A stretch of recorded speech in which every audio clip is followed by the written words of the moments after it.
Salve, salve família, aqui quem fala é o Júnior do canal Podcortes. Se você gosta desse tipo de conteúdo, se inscreva no nosso canal para receber os melhores cortes de podcasts do mundo. É muito raro humorista fazer outro humorista rir.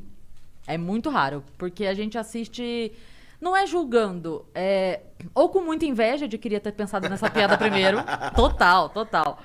Ou é muita inveja, ou pensando, tipo...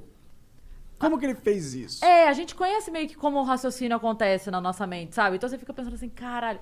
E o único cara que eu posso assistir um solo, 2, 3, já cansei de assistir, que eu não consigo uma vez falar, ok, ele vai seguir essa linha. Não tem. É o Léo Lins. Eu falo que o Léo Lins é o Nelson Rodrigues da comédia, porque você imagina 9 finais pra piada, ele faz o 10º, onde o cunhado come a sogra e casa com o cachorro. Não sei, é o Léo Lins, entendeu? Não tem como você prever o final de uma piada dele. Você não consegue. O cara é muito foda. Não, o Léo Lins é foda mesmo. Eu gosto do como ele gosta de expandir a liberdade de expressão. Sim. Eu acho isso foda nele. Sim. Ele tem a capacidade de fazer um negócio tão engraçado, mas tão errado. Entendeu? Mas ele é tão engraçado que é permitido. E eu acho isso muito foda. Eu tava com ele no sábado, e aí eu falei, pô, Léo, eu quero te levar lá no Vênus e tal. Ele falou, eu tô recebendo convite de todos os podcasts. Ele falou, eu só tô esperando, porque eu tenho coisa pra lançar, e aí eu já vou e já tenho um papo diferente em cada um, pra não ficar a mesma coisa. Aí eu falei, Léo, não tem como fazer a mesma coisa. Que se você escolher um processo, um show cancelado, pra falar em cada um, você já tem história diferente pra todos. Porque ele teve muito show cancelado, de polícia na porta, e fã entrando no teatro pra fazer a iluminação, porque a galera do teatro se negou a abrir. Você ficou sabendo dessa? Não. Uma vez ele foi fazer um show, eu acho que foi em Taubaté, se eu não me engano. Ele chegou, e aí, tipo, sumiram com os funcionários pra ele não conseguir entrar no teatro. E aí, naquela correria de advogado, liminar e tal, a polícia veio e falou, vai abrir. Vai abrir porque ele tem, tá pago, a pauta tá paga, ele tem autorização pra fazer. E não queriam, porque toda vez que ele vai na cidade, ele fala mal de todos os políticos de todas as cidades.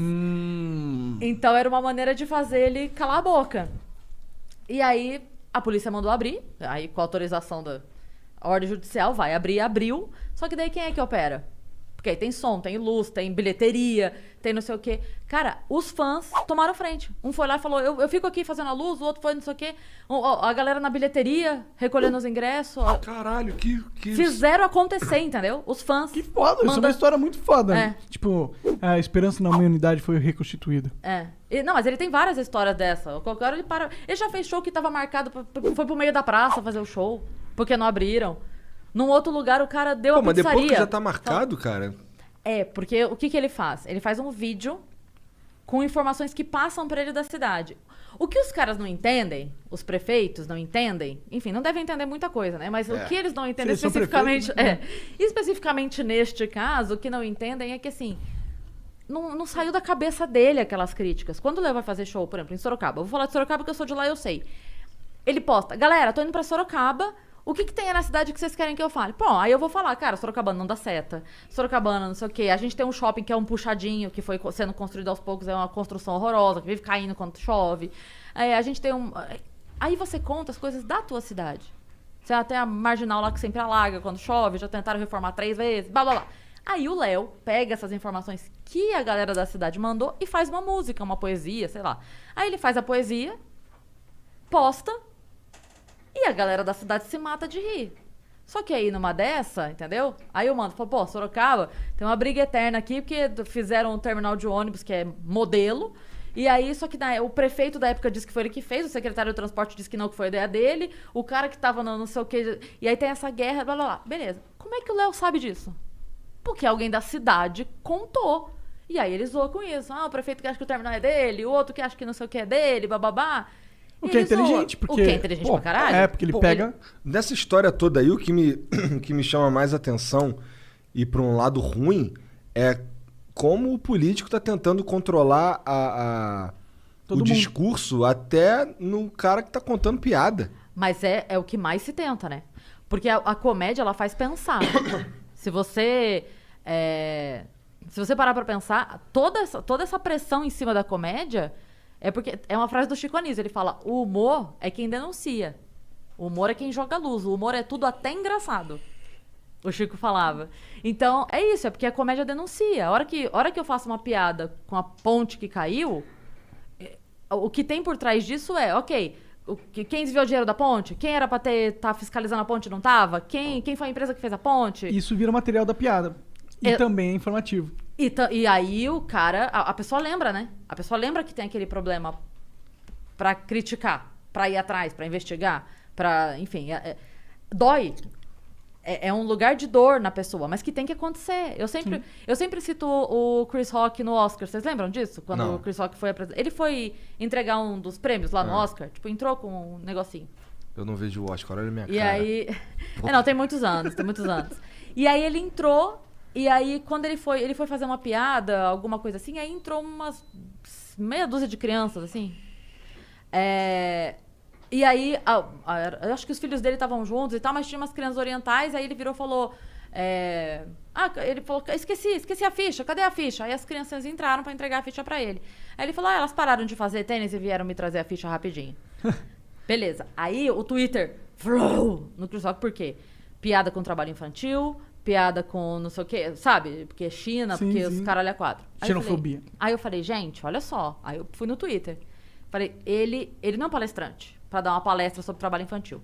Ele não é um pintor pra fazer um quadro sobre trabalho infantil. Ele não é um cantor pra fazer uma música. Ele é um humorista. Esse cara usou a maior audiência mundial, que tá todo mundo assistindo aquela merda, pra lembrar a madame com vestido de $100 mil, que naquele momento, enquanto ela tá ali comendo caviar, crianças estão trabalhando. É claro que não é gostoso ouvir.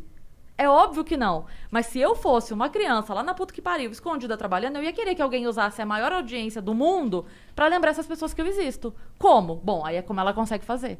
Ele é um humorista. No caso dele, ele é humorista. No caso dele, ele é humorista. Então ali não era um ataque. Mas daí você não pode zoar as minorias. Mas ele não tá zoando as minorias. Não tá. Ele tá lembrando os outros que as minorias existem. É tipo assim, ei, bonitões aqui, com prêmios de milhões de dólares. Sabe o que tá acontecendo nesse momento?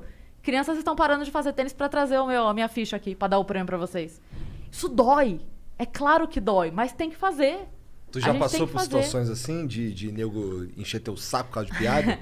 Uma vez, Eu sei que roubaram, que teve uma página famosa que roubou tua piada aí, né? Eu ouvi você falando no podcast. Tem, o da preguiça. A frase da preguiça. Essa daí eu já até desencanei, porque ela não é minha mais. Ela virou domínio público. Patrimônio público. Mas uma vez eu tinha uma piada que eu falava sobre o Japão, sobre orientais, na verdade, que eu dizia que porque eu tenho mesmo dificuldade com o rosto, de decorar rosto, eu tenho mesmo.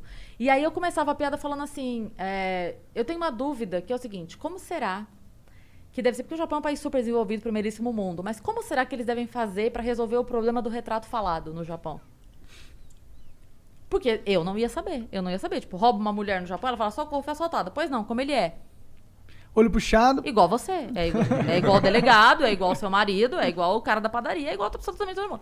E eu brincava com isso, e aí eu explicava que, na verdade, era uma falha minha, que já tinham me explicado 20 vezes a diferença, chinês, coreano, que eu não consigo realmente saber. E o texto corria todo por aí. Eu falava, o Japão deve ser... Eu acho que o segredo do Japão, de ser uma baita potência, é porque eles economizam uma grana que a gente gasta aqui à toa, que é o quê? A pulseirinha da maternidade. Porque eu acho que lá é assim, vai nascendo, escolhe um e leva. Não tem essa coisa de, isso aqui... Aí você pega aquela pulseirinha anos e anos, essa economia, faz uma diferença na grana do país, entendeu? Mas enfim, era uma brincadeira com isso. E aí uma vez eu fiz essa brincadeira no show, e na primeira mesa, assim, do bar, tinha um japonês. E aí, assim que eu terminei as piadas sobre isso, ele levantou e foi embora. Aí eu gelei. Porque, assim, não tinha nada ofensivo. Não tinha, era uma grande brincadeira. Tá falando que todo mundo parece igual lá, é isso. Cara, enfim, aí ele foi embora. Eu vou comentar uma outra coisa depois. Ele levantou e foi embora. Aí eu gelei pelo dono do bar. Eu falei, cara, aconteceu isso. Ele falou, Cris, relaxa, tuas piadas não são ofensivas. Se ele levou por esse lado, paciência e tal. E a mesa dele ficou. Só ele foi embora. Mas os outros também eram japoneses? Não. Entendi. Só ele. A mesa toda ficou. Aí, beleza, entrei, outra pessoa veio, fez o show. Quando a gente foi encerrar, entramos todos. Porque a gente faz isso, né? No final do show, entra todo mundo pra agradecer e tal. Aí eu peguei o microfone e falei, gente, olha, quero me desculpar aqui com vocês pelas piadas que eu fiz e tal. Transmito a minha desculpa pro amigo de vocês. E digam pra ele que se ele quiser voltar aqui pra eu me desculpar pessoalmente, que ele pode vir. Só pede pra ele se identificar porque eu não reconheço japonês. Obrigada, tchau. Isso aí. Tipo assim, você quer que eu me desculpe? Eu me desculpo, mas eu não reconheço. O que você quer que eu faça? E aí tem 2 reportagens que eu guardo comigo, pra se um dia me processarem sobre essa piada. Tem 2 reportagens que eu guardo. A primeira é de uma coreana que o celular dela desbloqueou reconhecimento facial com a amiga de trabalho dela. Falei, meu amor, se a Apple não reconhece, tá esperando que a Cris Paiva faça. Não, né? Entendeu? Me dá um desconto aí, seu juiz. E a segunda coisa é que na Copa do Mundo, o técnico da Coreia do Sul pediu pros seus jogadores treinarem sem o número nas camisas, no treino, pré-jogo, pediu pra eles treinarem sem a camisa com o número, porque os olheiros não conseguiam identificar quem era quem. Falei, meu amor, eles sabem. Eles sabem que ninguém reconhece eles, então eu não vou responder processo porra nenhuma por causa desse assunto. Tá todo mundo sabendo que é difícil pra nós. É verdade. Então eu guardo essas 2 informações, porque se um dia vier eu falo assim, olha, seu juiz, o senhor reclama com a Apple. Isso é uma parada total real. Inclusive é difícil pra eles, você pega vários alemão, brancão, loirão e tal, meio com formato... É difícil pra eles também reconhecer, porque a genética dele foi construída pra reconhecer um tipo de face semelhante a ele. E a gente... o oposto. Então, não tem nada a ver com preconceito, ou é um fator da vida. Foi assim que as cartas foram dadas. Não, inclusive, tanto é uma brincadeira que eu falo o tempo todo que eles são muito evoluídos e que essa é a única questão. O retrato falado é a única coisa que eu não consigo entender. Cara, a única coisa que a gente consegue ganhar dos japoneses é o talher. Foi a única coisa que a gente tem melhor que eles. Sim. Que o resto, sim, verdade. O resto, tudo eles estão na frente. Então, assim, deixa a gente é o primo pobre, deixa a gente zoar vocês. Sim, inclusive, é até piada chamar um japonês de inteligente pra cá de nerd, né? Porque é meio que comum. Todo japonês é inteligente pra caralho. E tem uma coisa que se eu faço essa piada e ela funciona... É porque é um conceito geral, não sou eu que estou embutindo esse conceito na cabeça das pessoas. Sim. Eu fazia uma piada com o Lu Santana, dele ser vesgo. Eu zoava isso. E por que funciona? Porque todo mundo sabe. Se eu fizer uma piada, William Bonner vesgo, vocês vão falar, o quê? William Bonner? Não, mas ele não é vesgo. Pronto, perdi a piada, já foi. Não é um conceito, eu não posso embutir um conceito na hora de fazer a piada. Você tem que seguir uma regra pra criar piadas. Exatamente. Né? A piada, ela se baseia numa regra comum. Vou te dar um exemplo muito maravilhoso.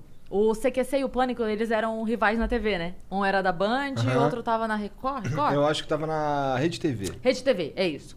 E aí o Pânico foi pra Band. Quando o Pânico foi pra Band, porque eles não eram inimigos de verdade. Era, obviamente, uma grande brincadeira. E aí o CQC fez uma ação pra receber o Pânico. Tipo assim, nossa, boa sorte pra vocês. E eles deram um gato preto. Eles receberam os caras e entregaram, não, olha, a gente tem um presente... Pra não dizer que a gente não é um presente, entregaram um gato preto. Aí a Associação de Proteção dos Gatos Pretos foi reclamar e querer, etc, etc. Aí eu falei assim, gente, olha só. Eu sou super pela ONG de animais, eu ajudo, acho do caralho. É que ali não era essa questão, entendeu? Eu falar assim, olha, sejam muito bem-vindos, tá aqui um copo d'água. Todo mundo vai falar, por quê? Não ia ter piada ali. Por que tem piada? Porque todo mundo tem o conceito pré-estabelecido de que gato preto dá azar. É um símbolo de azar. Eles não estão falando matem gato preto, eles não estão falando batam no gato preto. Sim. Mas acho que o argumento deles, eu não concordo. Quer dizer, eu concordo com... Eu acho que é verdade esse argumento. De falar que quanto mais você... esse estereótipo do gato preto dá azar, maior é a quantidade de mortes de gatos pretos. Sim. Isso acontece, ok. Sim. Mas... Não é algo que dá pra mudar, meu irmão. Não vai mudar. Não, você pode parar. Assim, a partir de agora, ninguém fala. Daqui 10 anos, quando alguém fizer uma menção gato preto, é gato preto da azar, não tem como. Você precisava de 3 gerações se ninguém fala essa piada em lugar nenhum pra sumir com isso. Aí entra na discussão. Vale a pena pra ter o ganho de... Talvez estatisticamente diminuir a morte dos gatos pretos dessa forma. Vale a pena sacrificar a liberdade de expressão da população? Pois é. Eu não acho que vale. Não seria muito mais correto ensinar as pessoas que não se matam o gato? Né? É o mais difícil? Mas é o correto, não é? Sim. Fazer isso? Com certeza. Porque se você tira... Beleza, aí agora não fala mais do gato preto. Tá bom. Aí agora não fala mais... Eu fui fazer uma palestra uma vez sobre liberdade de expressão e eu falei, a coisa hoje tá tão difícil que se eu fizer a piada do pintinho sem cu, vai aparecer a associação dos pintinhos analmente desfavorecidos pra me processar, porque como assim estou fazendo piada do pintinho sem cu? Sabe como é difícil a vida de pintinho sem cu? Isso é difícil, imagina tentar cagar. Porque hoje em dia nada toda mais... vez que ele vai peidar, ele explode, né? É muito difícil a vida dele. 1 minuto de silêncio pelas vítimas. Pelas vítimas dos... Reza a lenda que tem uma famosa aí que nasceu sem cu, não é, Jean? É o que dizem por aí. Quer aprender a desenhar e a colorir com aulas super práticas em tempo real com material escolar? Sim, lá eu vou te ensinar tudo que eu aprendi durante a minha experiência com lápis de cor. Já somos quase 1.500 alunos e lá eu tenho certeza que você irá aprender muita coisa, desde esboço até detalhes e efeitos na sua coloração. Sim, não fique de fora, aproveite essa oportunidade e clique no primeiro link na descrição para saber mais detalhes.